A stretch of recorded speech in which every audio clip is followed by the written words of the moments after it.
They say a man's fortune doesn't collapse overnight, that it takes years of mistakes, poor choices, and carelessness before an empire falls. But they're wrong. Matthew Caldwell's world collapsed in a single week. One moment, he was a respected entrepreneur, the kind of man neighbors pointed to with admiration. The next, he was a hollowed-out shell, sitting in an empty house that no longer felt like a home. This is not the story of failure by accident. This is the story of betrayal, crafted, calculated, and carried out by the very people he loved most. His wife, the woman who once whispered forever in his ear. His best friend, the man who stood beside him since childhood. Together, they stripped him of everything, his business, his reputation, his marriage.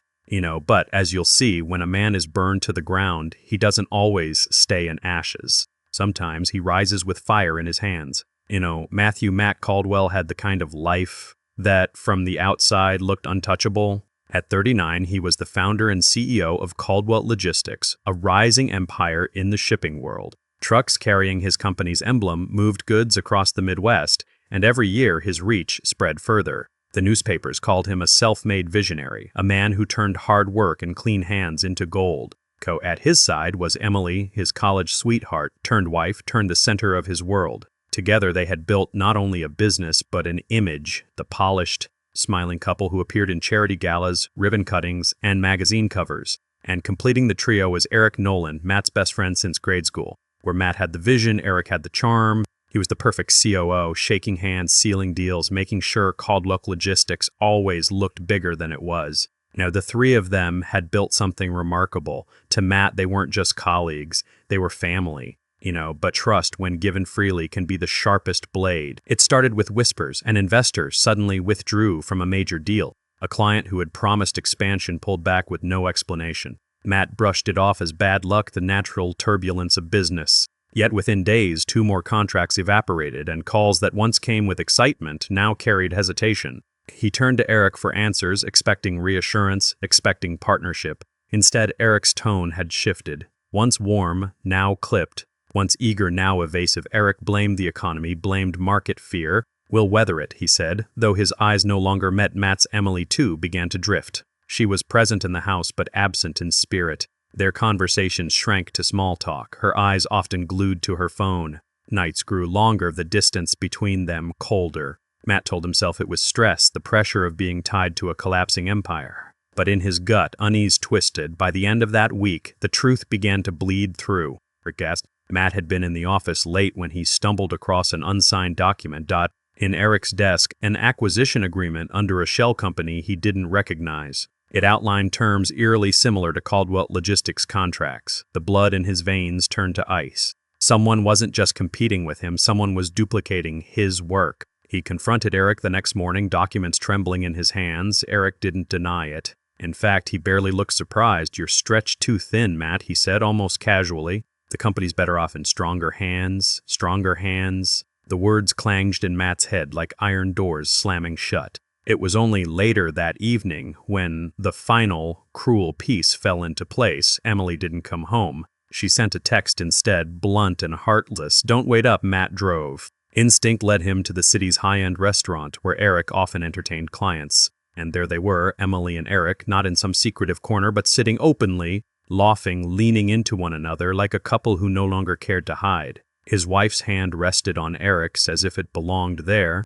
Her smile, the same one she used to give Matt in their first years together. In that single moment, clarity seared through him. The business collapse hadn't been bad luck. It hadn't been the economy, it had been Eric who gutted the company from within, Eric who turned investors away, Eric who whispered poison until Emily no longer looked at her husband but at him. Matt didn't storm inside, he didn't shout, didn't break. He stood frozen on the sidewalk, watching the betrayal in plain sight. His breath fogging against the glass like a ghost looking in on the living. The days that followed blurred into a nightmare. Legal notices arrived one after another, foreclosure on their home, debts he didn't recognize, lawsuits claiming fraud. Caldwell Logistics, his creation, dissolved in front of him. Emily handed him divorce papers without a word, her eyes cold, her finger already bare where the wedding ring had been.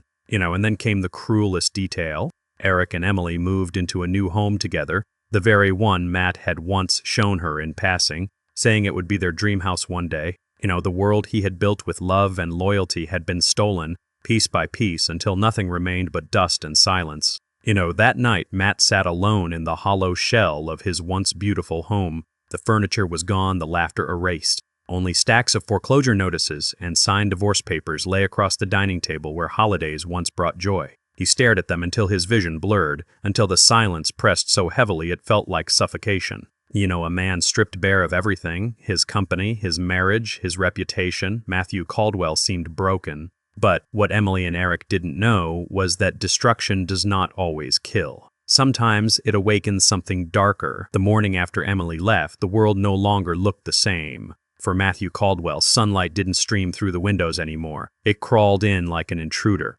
exposing every crack of his broken life. News traveled fast in their city, faster than fire through dry grass. Only weeks earlier, newspapers had called him a self-made pioneer, a man who turned grit into gold. Now those same headlines branded him a fraud. Caldwell Logistics collapses amid scandal, CEO accused of mismanagement. Each article was more brutal than the last, painting him as reckless, greedy, dishonest. But the truth was even crueler. The lies were written by Eric's hired PR men, fed with poisoned stories designed to bury Matt's reputation.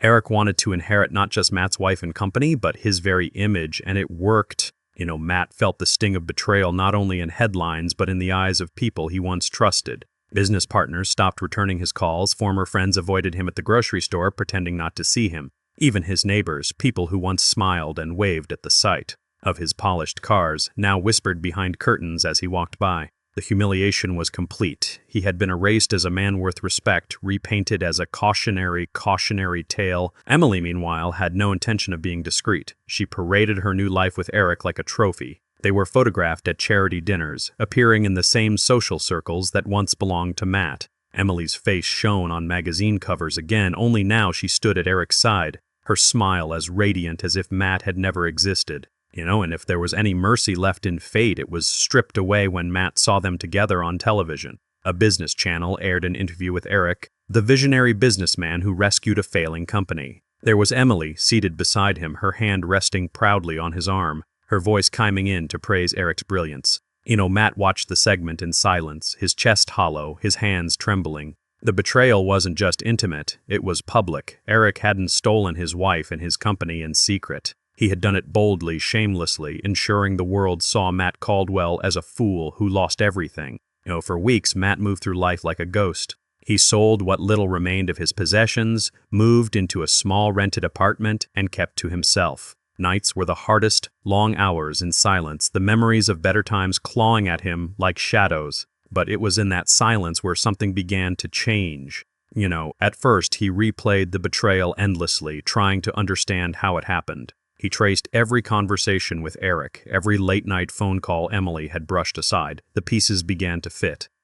He saw how contracts had been redirected, how investors had been charmed away, how Emily's distance had grown the moment Eric's empire began to form. The pain was sharp, but within it, a new thought began to form. They had studied him. They had dismantled him with precision. But what they forgot, what they underestimated, was that Matt had built his fortune the same way, with vision, calculation, and relentless willpower. And if they believed he was broken, they were wrong. One night, Matt sat in the dark of his apartment, a single lamp casting long shadows across his desk. He spread out the newspaper articles, the foreclosure notices, the divorce decree. To anyone else, it looked like the aftermath of ruin, but to Matt, it began to look like a blueprint. Each failure was a marker, each betrayal a piece of a puzzle. He began to diagram how Eric had orchestrated it all, the investors who left, the bankers who withdrew, the lawyers who filed at just the right time. It wasn't random, it was designed, and if Eric could design destruction, so could Matt. Slowly, methodically, he began to sketch outlines in a leather notebook, not of buildings or business plans, but of revenge. He didn't rush, he didn't let anger dictate his pen. Revenge, he realized, could not be built on rage alone. It had to be built like a fortress, carefully, brick by brick, with patience and strategy. And Matt Caldwell, once a builder of companies, was now becoming a builder of something far darker. The world believed he had disappeared. Neighbors whispered that he had gone bankrupt and left town. Former colleagues said he was drinking himself into oblivion. Even Emily and Eric, in their arrogance, seemed to forget him altogether. Good. Let them believe the man they destroyed was gone. Let them believe they had won. Because in the quiet solitude of his apartment, behind drawn blinds and sleepless nights, Matthew Caldwell was no longer the broken man they discarded. He was something else now, something sharper, something colder, and though the world only saw the ashes of his life, Matt knew the truth. Those ashes could still burn. When Matthew Caldwell vanished, the world barely noticed.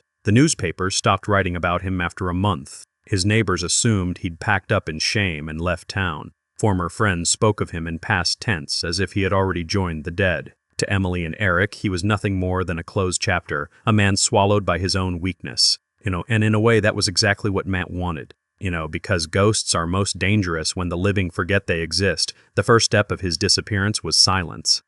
Matt changed his number, cut ties with the few acquaintances still willing to answer his calls, and vanished from the social circles he once commanded. He sold his last visible assets under assumed names, withdrew the cash, and slipped into the background of a world that had once placed him at its center. At first, it felt like death, like burying his old life alive. But as weeks turned into months, silence became armor. Anonymity became power. With his face erased from the headlines, Matt moved freely again. No one recognized him in crowded coffee shops, or the dark corners of bars where men whispered about contracts and dirty deals. He learned to listen more than he spoke, to take notes in his mind while others bragged loudly. Every word, every boast became a brick in the fortress he was building. Eric and Emily, meanwhile, basked in their stolen glory. Their photos graced local business journals, presenting Eric as the bold new leader of Caldwell Logistics, rebranded under his name. Emily glowed beside him, wearing diamonds Matt once promised her, smiling the same smile that had once belonged to him.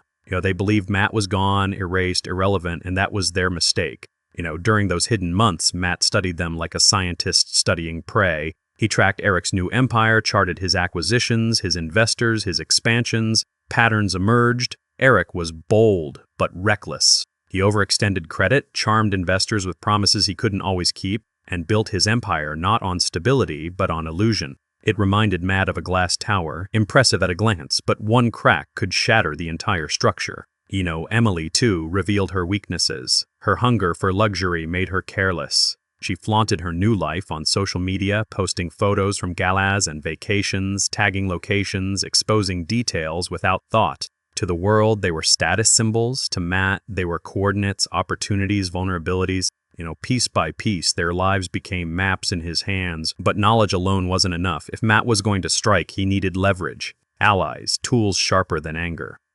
He began networking quietly, slipping into the underground channels of business and finance, where Eric never bothered to look. He found men who'd been cheated out of deals, suppliers squeezed until they bled, investors who hated Eric's arrogance but lacked the means to challenge him. These men saw in Matt not a failure, but a weapon, and Matt in turn offered them something they craved: patience, precision, and a reason to believe in his cause. Now, he didn't reveal his true identity at first. He was careful, introducing himself as a quiet consultant with knowledge of logistics and finance. He spoke in measured tones, never revealing the fire beneath his calm exterior. To them, he was simply a man with insight into how empires rise and fall. But over time, whispers spread of this quiet figure who seemed to know too much about Eric Nolan's company. Some dismissed him as bitter, others began to listen closely. And slowly, Matt built a network, not of friends, but of silent partners who shared one goal: to see Eric brought down. One evening, months into his rebirth, Matt found himself standing on the edge of the city's financial district,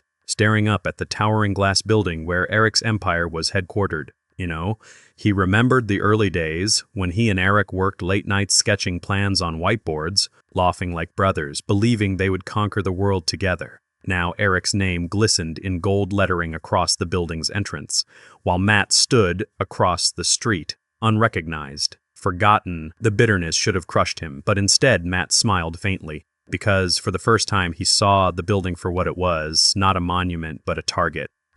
Weeks later, opportunity arrived in the form of a single email. A mid-level employee at Eric's company reached out, cautiously, anonymously, complaining about unpaid bonuses and sudden budget cuts. Matt responded carefully, posing as a sympathetic outsider. Their exchanges grew, and soon the employee revealed details Eric would never have shared publicly: hidden debts, mismanaged contracts, quiet disputes with vendors. It was the thread Matt needed, and once he pulled, more began to unravel. Now, this employee wasn't the only one angry. Others inside the company felt used, silenced, ignored. One by one, Matt reached out. Matt reached out, some resisted, others, fueled by resentment, became informants. He promised them nothing but anonymity, and in return they fed him pieces of the empire's weaknesses. And with each piece, Matt's plan grew clearer. By now, Matt no longer thought of himself as a broken man. The shattered husband, the humiliated CEO, those identities had burned away. What remained was something leaner, sharper, and infinitely more dangerous. He moved through the city like a shadow, watching his enemies from afar, recording their every move, knowing they never even glanced behind them. He became what they could never fight, a ghost with patience, a ghost with allies, and above all, a ghost with purpose. The world believed Matthew Caldwell was finished, but in the silence of his exile, he was preparing something far more terrifying than a comeback. He was preparing revenge. The empire didn't collapse with an explosion. It began with whispers. At first, the disruptions seemed like coincidence. A contract canceled at the last minute, a supplier backing out without explanation, an investor delaying funds. Eric Nolan brushed it off as bad luck, the kind of turbulence every company faced. But bad luck, Matt knew, was just the story people told themselves when they didn't realize someone was pulling strings. Matt had waited long enough in the shadows. Now it was time for the first cut. The strike began quietly. One supplier, an old contact Matt had courted during his ghost months, suddenly pulled away from Eric's company. The reason given was vague, unexpected delays, unforeseen costs, but Matt knew the truth. He had arranged better terms for them elsewhere, subtly steering business away from Eric's network. Next came a shipment delay. Not catastrophic, but embarrassing. Eric promised a client that goods would arrive on Tuesday. They arrived on Friday. 3 days late, 3 days of mounting frustration, and 3 days of a client rethinking their trust. Individually, these setbacks were nothing, but together they began to form a pattern. From the outside, Eric's empire looked stable, but inside, cracks began to show. His investors grumbled. His managers panicked. Emily noticed the stress first. At dinner parties where Eric once bragged confidently, he now checked his phone constantly, snapping at messages, muttering about incompetent staff. Emily's smile faltered when guests whispered about delayed shipments and lost deals. The life she flaunted so proudly on social media suddenly had blemishes. And Matt, hidden, silent, watched every moment with cold satisfaction. The brilliance of his plan was not in the strike itself, but in the pace. Matt understood that revenge wasn't about speed, it was about erosion. Like water wearing down stone, he wanted Eric to feel control slipping away 1 inch at a time. Not enough to suspect sabotage, at least not yet, but enough to gnaw at his confidence, his sanity. He began planting seeds of doubt. An investor received an anonymous tip warning of Eric's over-leveraged loans. A supplier was reminded of a mid-level manager, already resentful of Eric's arrogance, was quietly offered opportunities elsewhere. None of it could be traced back to Matt, none of it pointed to deliberate sabotage. But slowly, piece by piece, the empire bled. Inside Eric's home, the fractures deepened. Emily, once radiant, grew restless. She had expected a smooth, glittering life, vacations, galas, the endless rise of her husband's power. Instead, she found herself living with a man who snapped at her, ignored her, and drank more with each passing week. At first she played the role of the supportive wife, but Emily's loyalty was fragile, built not on love, but on comfort. When comfort began to crack, so did she. Matt didn't need to hear her arguments with Eric to know they were happening. He saw it in the small details. Emily attending fewer events with her husband, smiling less in photos, posting cryptic captions instead of glamorous boasts. The golden couple was beginning to tarnish. Meanwhile, Eric's paranoia grew. He stormed into meetings demanding answers from his managers. He accused employees of incompetence, partners of betrayal, and suppliers of laziness. His temper, once charmingly assertive, became unhinged.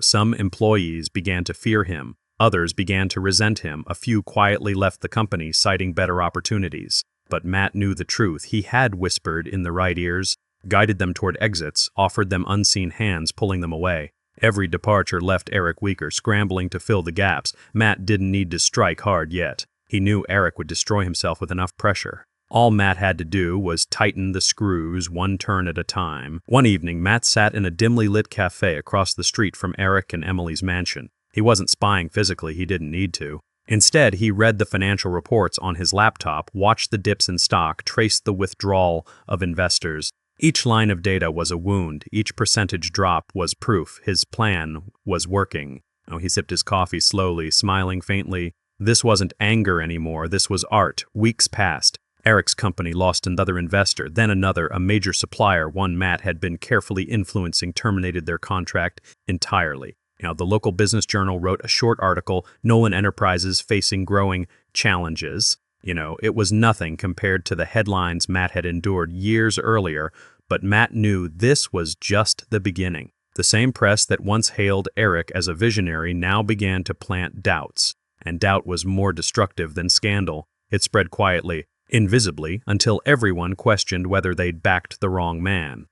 Emily noticed first one night during a gala, Eric raised his voice at her in public. It was small, just a snapped comment about her dress, but guests noticed, whispers followed. Emily left early, her eyes downcast, her pride bruised. Matt read about it the next day in a society column. He pictured her fury, her disillusionment, and he knew the cracks in their marriage would soon widen into fractures. Eric, meanwhile, began to suspect everyone but the right person. He fired a manager he accused of incompetence. He threatened suppliers. He demanded loyalty from investors who had already decided to withdraw. The more he clawed to control his empire, the faster it slipped from his hands. Matt from the shadows tightened another screw and another and another. By the end of the year, Eric's once booming empire had slowed to a crawl. Shipments were unreliable, contracts unstable, investors hesitant, his staff turnover soared, his reputation weakened, and his home life fractured. To Eric, it looked like bad luck, betrayal, incompetence. To Emily, it looked like a mistake. To Matt, it looked exactly as planned, because revenge wasn't about a single strike. It was about cutting deep enough, slowly enough, that the victim didn't even notice they were bleeding out until it was far too late. And as Matt closed his notebook one night, reviewing the latest data on Eric's unraveling empire, he whispered to himself with a calm satisfaction, The first cut is always the sharpest. The crucialest revenge wasn't to strike a man's fortune, it was to strike his trust. Matt knew that Eric and Emily's empire wasn't built on love, it was built on ambition. Ambition was powerful, but fragile. It bound them together only as long as both believed the other could deliver. And Matt's next move would make Emily question whether Eric could be trusted at all. The setup was meticulous.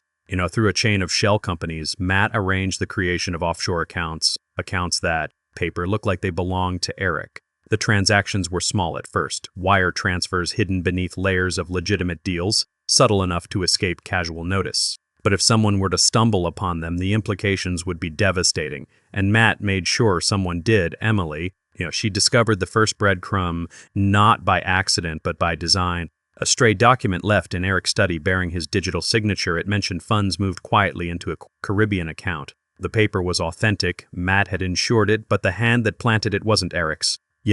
Emily's first reaction was confusion, then suspicion. Why would Eric hide money offshore? And more importantly, why hide it from her? The question spread like poison. At first, Emily tried to dismiss it. She told herself Eric was under pressure, that perhaps he was protecting assets from investors. But the thought gnawed at her. What if he was protecting them from me? Her trust cracked further when Matt, under his carefully built new identity, Michael Lane, cracked, porn, an investor with quiet influence, began moving closer into their circles. He was the man who appeared at charity galas, the stranger introduced by mutual friends, polite voice at networking dinners. He never forced his presence, he simply allowed himself to be noticed, and he planted words carefully. The market's tough these days, Matt murmured once in Emily's presence, his tone sympathetic. I've seen men hide funds offshore when they fear collapse, but the real danger is when they start hiding it from their own families. Emily smiled politely at the time, first meant full.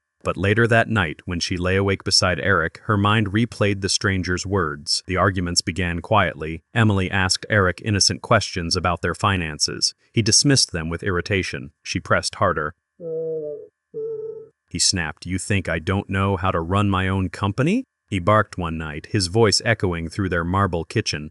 No, I think you're hiding things from me." She shot back, her eyes blazing. The silence that followed was worse than the shouting.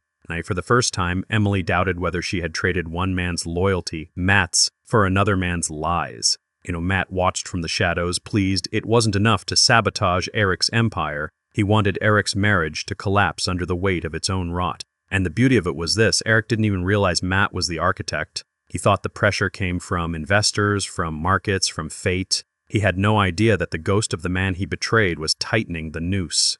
But Eric was no fool. He sensed something was wrong. He began accusing employees of leaking information. He demanded loyalty pledges. He grew suspicious of Emily's questions, convinced she was listening to whispers from rivals. His paranoia became fuel for Matt's plan. At a private dinner, Matt, still in his Michael Lane persona, spoke with Emily again. He didn't press, didn't suggest. Instead, he asked just one careful question, his tone curious, almost innocent. Do you ever wonder if Eric might betray you the way he betrayed his old partner? Emily froze. The word struck a nerve she had tried to bury. Matt smiled gently, apologetically, as if he hadn't meant to go so far, but the damage was done.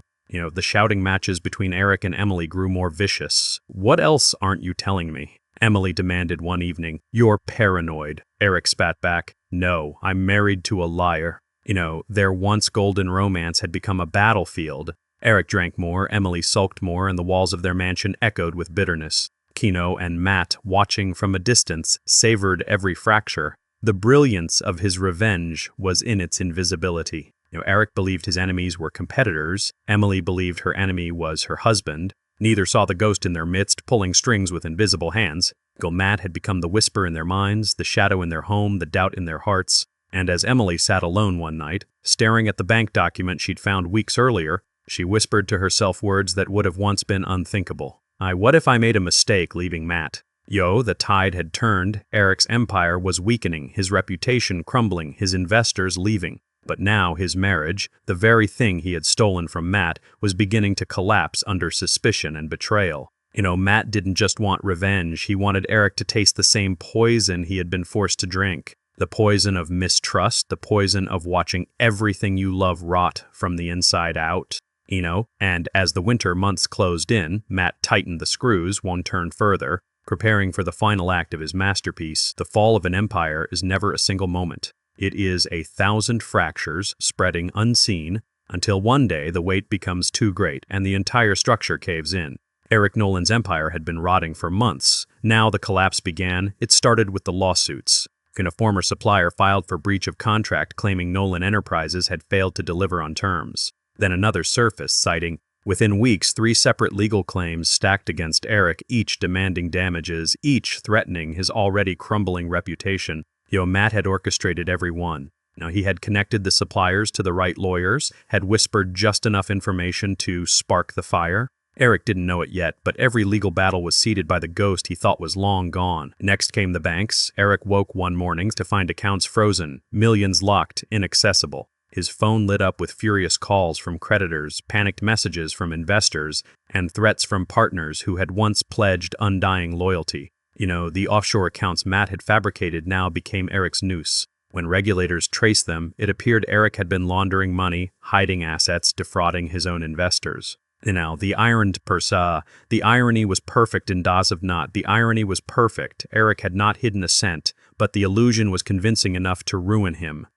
Emily was caught in the blast. She woke to headlines plastered across every major business outlet. Nolan Enterprises under investigation. Allegations of fraud, offshore accounts, CEO from visionary to sudden fall into section. Allegations of fraud, offshore accounts tied to CEO from visionary to villain, Eric Nolan's sudden fall. The same journalist who once worshipped Eric now tore him apart. Emily, who had once basked in borrowed glory, now drowned in shame. She couldn't step into a boutique without whispers, couldn't log on to social media without seeing her life dissected. And for the first time, she realized the bitter truth. She had never been Eric's partner. She had been his ornament, his trophy, his pawn. When the empire burned, she had no shield.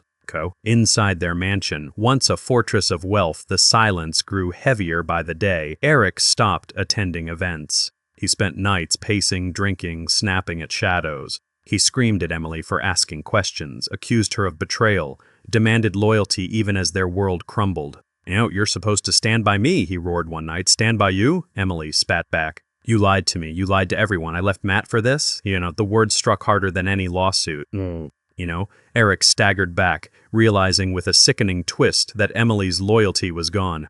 She had chosen him when he was rising, but now, as he fell, she would abandon him as easily as she had abandoned Matt. And Matt knew it. He had engineered it. The final stroke came not in secret but in daylight. Matt had waited years for this moment. The moment when Eric's sins would be exposed not in whispers, but in a public reckoning.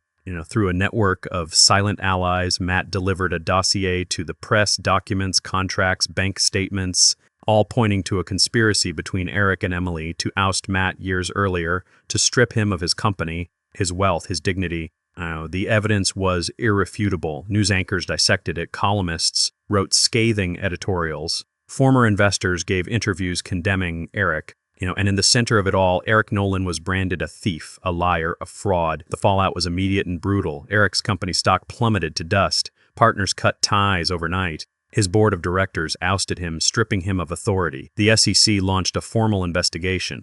And Emily, caught in the same net, was named complicit. She had signed documents, attended meetings, shared in the schemes. Her image, once polished and envied, was shattered. No charity, no social circle, no ally would touch her now.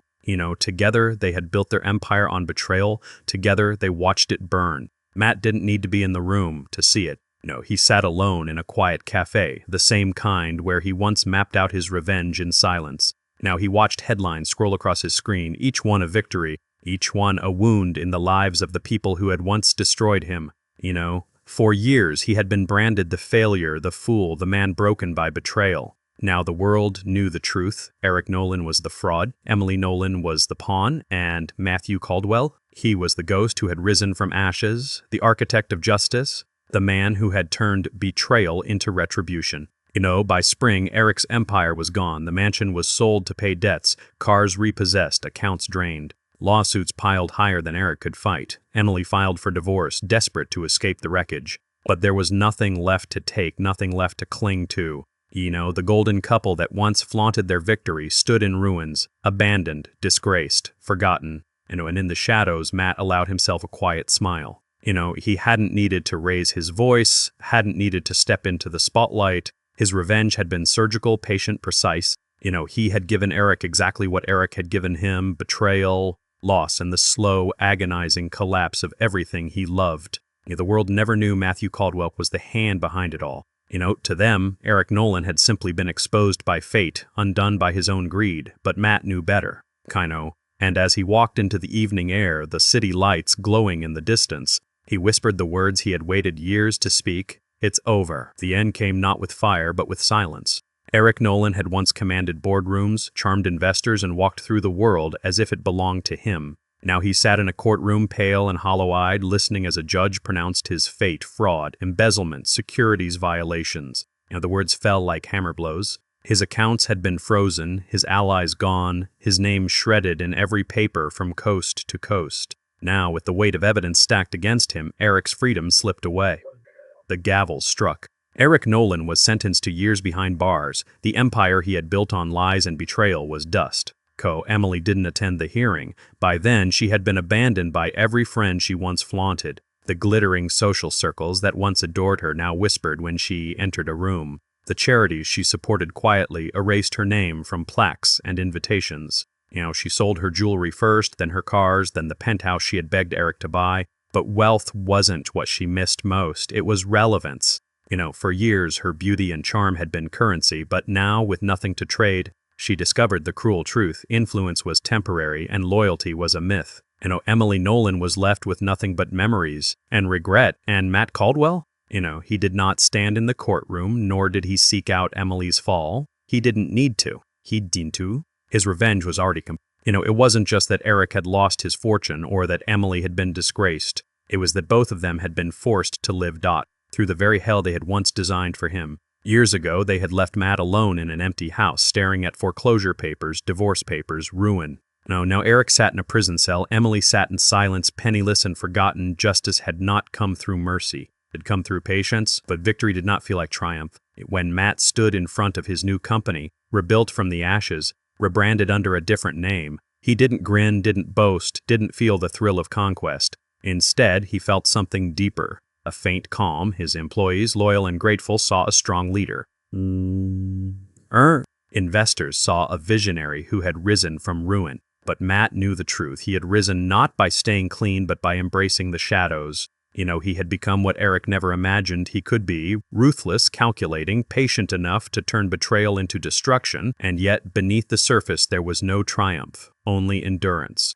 One evening, as the city lights glowed beyond his office window, Matt stood in silence. He thought of Emily's laughter, Eric's handshake, the promises once spoken, and the shadow of betrayal that had followed him for years. That shadow no longer held power over him. At last he was free of it. He whispered to himself, not with celebration, but with the gravity of someone who had endured fire and emerged forged in steel. No, some wounds are carved by trust itself, but reckoning has a way of making every scar disappear. And with that, Matthew Caldwell closed the final chapter of his war, not with blood spilled, not with bodies buried, but with the total destruction of those who believed they could steal his life and walk away unscathed.